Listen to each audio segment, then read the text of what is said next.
बिस्मिल्लाहिर्रहमानिर्रहीम। आज हम स्टार्ट कर रहे हैं बॉटनी सी और उसका chapter number 1 structure and function of biomolecules. अब उसमें हम structure and function of biomolecules में जो बायोमॉलिक्यूल्स हैं वो किस किस पर मुश्तमिल होते हैं, कार्बोहाइड्रेट, लिपिड्स, प्रोटीन्स वगैरह पर मुश्तमिल होते हैं, जो मेन स्ट्रक्चर बनती हैं और इनके ये जो फंक्शन हैं वो कौन कौन से हैं। आज हम स्टार्ट कर रहे हैं कार्बोहाइड्रेट्स। मतलब सबसे पहले जो हम पढ़ने जा रहे हैं वो है कार्बोहाइड्रेट्स। कार्बोहाइड्रेट जो है अगर हम केमिकली देखें तो ये पॉलीहाइड्रोक्सी एल्डिहाइड और कीटोन्स होते हैं। मतलब पॉली मीन होता है मैनी, हाइड्रोक्सी मीन होता है हाइड्रोक्सिल ग्रुप। मतलब इसमें बहुत ज़्यादा हाइड्रोक्सिल ग्रुप पाए जाते हैं इसके स्ट्रक्चर में।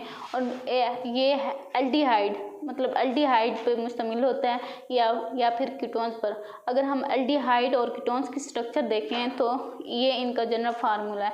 ये कार्बोनाइल ग्रुप है। कार्बोनाइल ग्रुप में अगर एक साइड पर H आए तो उसे हम एल्डिहाइड कहते हैं। मतलब COO बॉन्ड O के साथ H ग्रुप आएगा तो वो एल्डिहाइड बनेंगे। अगर और उसकी जो दूसरी साइड पे C आएगा, लेकिन जो कीटोन्स होते हैं इसमें C बॉन्ड O के साथ दोनों साइड पे C आते हैं, इसलिए इन्हें कीटोन्स कहते हैं। एल्डिहाइड के ग्रुप को हम एल्डो ग्रुप कहते हैं और कीटोन्स के ग्रुप को हम कीटो ग्रुप कहते हैं। आगे हम ये पढ़ते हैं जो कार्बोहाइड्रेट्स हैं ये पॉलीमर्स हैं किसके, शुगर्स के। मतलब ये शुगर्स पर मुश्तमिल होते हैं और उनके पॉलीमर्स पर मुश्तमिल होते हैं। और ये कंपोस्ट ये किस पर मुश्तमिल होते हैं, ये कार्बन, हाइड्रोजन और ऑक्सीजन पर मुश्तमिल होते हैं। इनको इसलिए हम हाइड्रेटेड कार्बन कहते हैं। हाइड्रेटेड कार्बन इसलिए कहते हैं इनमें जो हाइड्रोजन और ऑक्सीजन की जो रेशो होती है वो सेम होती है एज लाइक इन वाटर।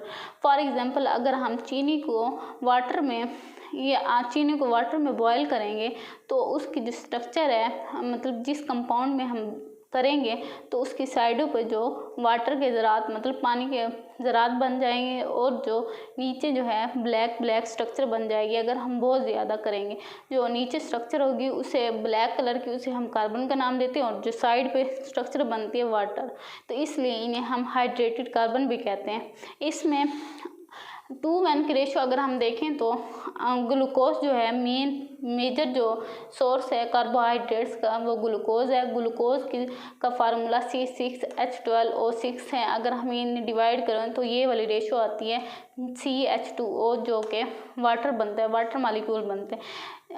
और इसका जो जनरल फार्मूला है CnH2ON है।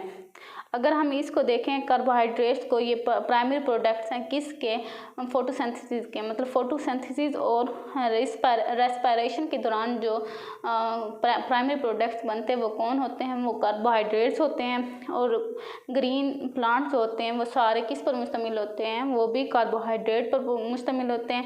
ये 3 to many thousands पर मुश्तमिल होते हैं। मतलब इनमें जो कार्बोहाइड्रेट्स हैं उनमें कार्बन के जो नंबर होते हैं वो 3 से लेके मैनी होते हैं। 3 में ट्रायोसिस आ जाता है, बाकी ऐसे हम ट्रायोसिस, टेट्रोसिस, पेंटोसिस, हेक्सोसिस ऐसे आगे कैरी ऑन होता है। फिर अगर हम इसके मेन इंपॉर्टेंस पॉइंट देखें कि कार्बोहाइड्रेट्स जो लिविंग ऑर्गेनिज्म में अबंडेंटली पाए जाते हैं वो कौन कौन से हैं।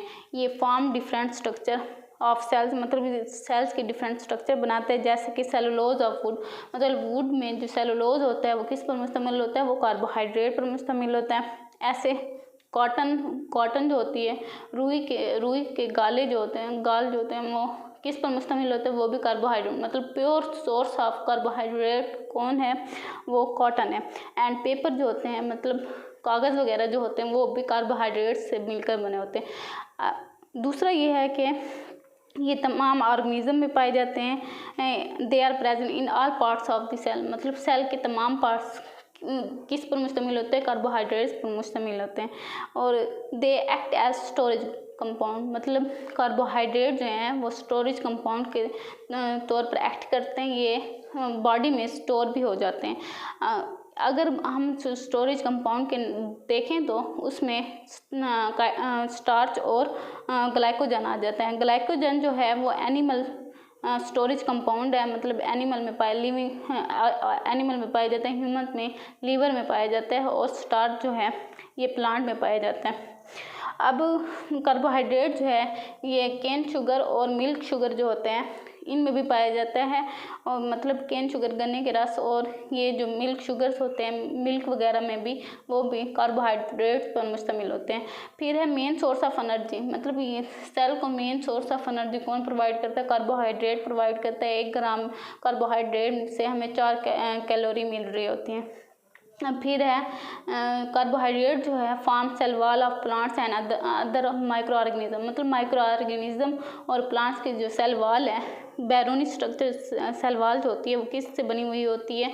वो भी कार्बोहाइड्रेट की होती है। प्लांट्स की जो सेल वॉल है वो सेलुलोज से बनी हुई होती है, और अदर माइक्रो ऑर्गेनिज्म जो सेल वॉल होती है, या आप एक्सोस्केलेटन समझ लें इंसेक्ट्स की, तो वो काइटिन पर मुश्तमिल होते हैं, इसलिए वो रिजिड होते हैं। सख्त स्ट्रक्चर होती है वो किसकी वजह से होती है? वो कार्बोहाइड्रेट्स की वजह से होते हैं। अगर कार्बोहाइड्रेट्स कंबाइन हो जाए लिपिड के साथ तो वो ग्लाइकोलिपिड्स बनाते हैं। अगर प्रोटीन्स के साथ कंबाइन हो जाए कार्बोहाइड्रेट तो वो ग्लाइकोप्रोटीन्स बनाते हैं। ये इनको हम कंजुगेट कंपाउंड कहते हैं। कंजुगेट कंपाउंड इसलिए कहते हैं कि ये कंजुगेशन के ज़रिए ये कार्बोहाइड्रेट्स के साथ मिलते हैं। ये अहम रोल अदा करते हैं किस में? सेल में। सेल की जो सेल मेम्ब्रेन होती है वो किस से मिल के बनी होती है? वो ग्लाइकोलिपिड्स और ग्लाइकोप्रोटीन से मिल के बनी हुई होती है। आगे हम पढ़ते हैं क्लासिफिकेशन ऑफ कार्बोहाइड्रेट्स। कार्बोहाइड्रेट्स की जो क्लासिफिकेशन है वो हम स्टडी करेंगे।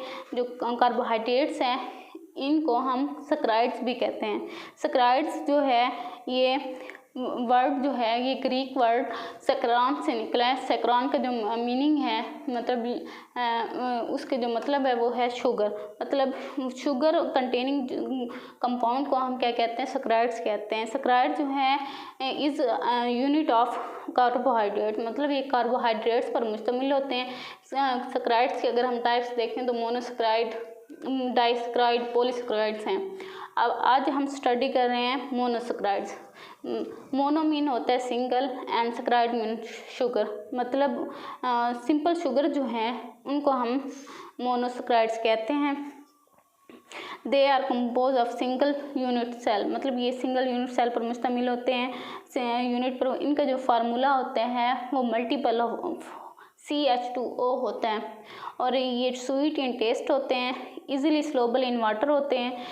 No hydrolysis. क्यों हाइड्रोलाइसिस नहीं होती है? क्योंकि ये सिंपल फॉर्म में होते हैं। इनको मज़ीद हम अगर हाइड्रोलाइज करें, हाइड्रोलाइज नहीं कर सकते क्योंकि ये बहुत ज़्यादा सिंपल होते हैं।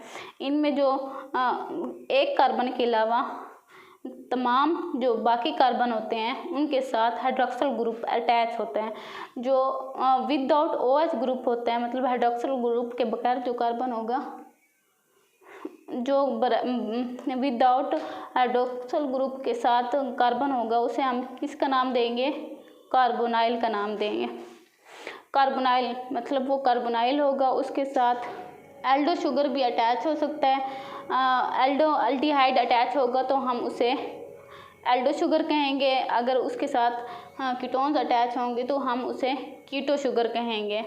इनकी जो अरेंजमेंट होती है वो स्पैटियल अरेंजमेंट होती है। मोनोसैकराइड में जो अरेंजमेंट आ रही होती है वो स्पैटियल होती है। इनके दरमियान जो होता है एसिमेट्रिक कार्बन होता है जो कि मूव करता है, मतलब फार्मूला इनका सेम होता है, लेकिन जो स्ट्रक्चर होती है वो डिफरेंट होती है। वो एक दूसरे के साथ चेंज होती रहती है, एसिमेट्रिक होती है। फिर है अगर हम इनकी स्ट्रक्चर देखें, अगर हम इन्हें एक्वस सॉल्यूशन में लेके जाएं तो ये रिंग स्ट्रक्चर फॉर्म कर देते हैं। वैसे ये सिंपल स्ट्रक्चर आप ये कह लें कि चेन में पाए जाते हैं, लेकिन अगर हम जैसे ही एक्वस सॉल्यूशन में लेके जाएंगे तो ये रिंग स्ट्रक्चर बना देते हैं। इनके जो मेजर न्यूट्रिएंट्स हैं वो मेजर न्यूट्रिएंट्स हैं, मतलब मोनोसेकेराइड जो है हमें मेजर न्यूट्रिएंट्स प्रोवाइड करते हैं। They are broken down during cellular respiration to release, मतलब सेलुलर रिस्पायरेशन के दौरान मोनोसेकेराइड जब रिलीज होते हैं, ब्रोकन डाउन करते हैं तो एनर्जी रिलीज होती है। इसलिए जो रेस्पायरेशन के दौरान जो स्मॉलर मोनोसेकेराइड्स होते हैं वो प्रोड्यूस होते हैं। दीज स्मॉलर जो मोनोसेकेराइड्स होंगे वो ट्राइओसिस हो सकते हैं। ट्राइओसिस में ग्लाइसर अल्डिहाइड और डीहाइड्रोक्सी एसीटोन हो सकते हैं। ग्लाइसर अल्डिहाइड जो है ये हमें मतलब फोटोसिंथेसिस के दौरान मिलते हैं, और डीहाइड्रोक्सी एसीटोन जो है ये रिस्पायरेशन के दौरान मिलती है। और इसमें जो इनके जो स्ट्रक्चर होती है ये mono fatty acid, mono amino acid वगैरह बनाते हैं। अगर हमें अब मोनोसेकेराइड की टाइप्स देखें तो ट्राइओसिस है, टेट्रोसिस है, हेक्सोसिस, पेंटोसिस एंड हेप्टोसिस, जिसमें इसमें 3 से 7 कार्बन जो होते हैं, इसी वजह से इनके डिफरेंट नाम है। ट्राइओसिस में 3 कार्बन होते हैं और उनकी जो स्ट्रक्चर होती है 2 होती हैं, मतलब 2 टाइप के ट्राइओसिस पाए जाते हैं। वो ग्लाइसर अल्डिहाइड होते हैं, डीहाइड्रोक्सी एसीटोन होते हैं। इनका फार्मूला ये है। अब जो टेट्रोसिस हैं, टेट्रोसिस जो हैं ये रेयर होते हैं। ये 4 कार्बन शुगर होते हैं, ये बैक्टीरिया में पाए जाते हैं। फिर है पेंटोसिस, 5 कार्बन जो शुगर होती है उसे हम किसका नाम देते हैं? पेंटोसिस का नाम देते हैं। पेंटोसिस की एग्जांपल में राइबोस शुगर आ जाते हैं। राइबोस शुगर जो है ये कॉमन पेंटोज है, ये एल्डो शुगर है, मतलब एल्डिहाइड से मिलकर बना होता है। अगर हम इसको एक्वा सोल्यूशन में मतलब सोल्यूशन फॉर्म में लें तो ये रिंग स्ट्रक्चर बनाती है। इसकी जो रिंग स्ट्रक्चर होती है उसे हम क्या कहते हैं? राइबोफ्यूरानोज कहते हैं। राइबोफ्यूरानोज मतलब रिंग स्ट्रक्चर जो बन रही होती हैं 2 टाइप्स की होती हैं। एक होती है 5 कॉर्नर रिंग होती है और एक होती है 6 कॉर्नर रिंग। जो 5 कॉर्नर रिंग होगी उसे हम फ्यूरानोज का नाम देंगे, जो 6 कॉर्नर रिंग होगी उसे पायरानोज का नाम देंगे। जो पेंटोज बनाते हैं वो राइबोफ्यूरानोज बनाते हैं। और it is present in ribonucleic acid RNA, मतलब RNA में ये राइबोफ्यूरानोज पाई जाती है। और डीऑक्सीराइबोज जो है वो DNA में पाई जाती है। अच्छा, हेक्सोसिस जो है 6 कार्बन शुगर है, इसमें ग्लूकोज, फ्रक्टोज, मैनोज एक्स्ट्रा जो है वो हेक्सोसिस की एग्जांपल है।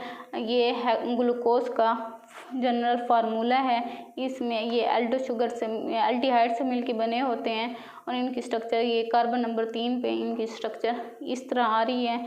अगर हम इसे एक्वस सोल्यूशन के में लेके जाएं तो ये रिंग स्ट्रक्चर बनाते हैं। जब रिंग स्ट्रक्चर बनती है तो कार्बन चेन जो है यहाँ पे मतलब इनको तरतीब देंगे और जो कार्बन बनेंगे इस साइड पे राइट साइड पे जो हाइड्रोजन ग्रुप पाए जाते हैं वो इनके अंदर आएंगे, मतलब ऊपर साइड पे जो है वो राइट साइड वाले एटम्स आएंगे और जो लेफ़्ट साइड पे हैं ये दूसरी साइड बाहर वाली साइड पे आएंगे।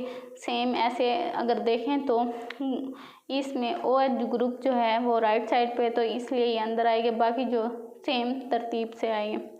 और जो 6 कार्बन है वो ऊपर आएगा। ये 6 कॉर्नर रिंग होती है, इसे इसलिए हम ग्लाइकोपिरोनेज कहते हैं। और ये कीटो ग्रुप होते हैं। और ग्लूकोज जो है मेन सोर्स ऑफ कार्बोहाइड्रेट्स है। ये तकरीबन हर शुगर वगैरह में ये ग्लूकोज पाए जाते हैं। इवन बॉडी में भी ग्लूकोज पाए जाते हैं। ब्लड में जो ग्लूकोज का लेवल होता है वो 0.08% होता है। इतना ग्लूकोज का लेवल हर ब्लड में पाया जाता है। ये था आज का टॉपिक और ये यहाँ तक कंप्लीट होता है।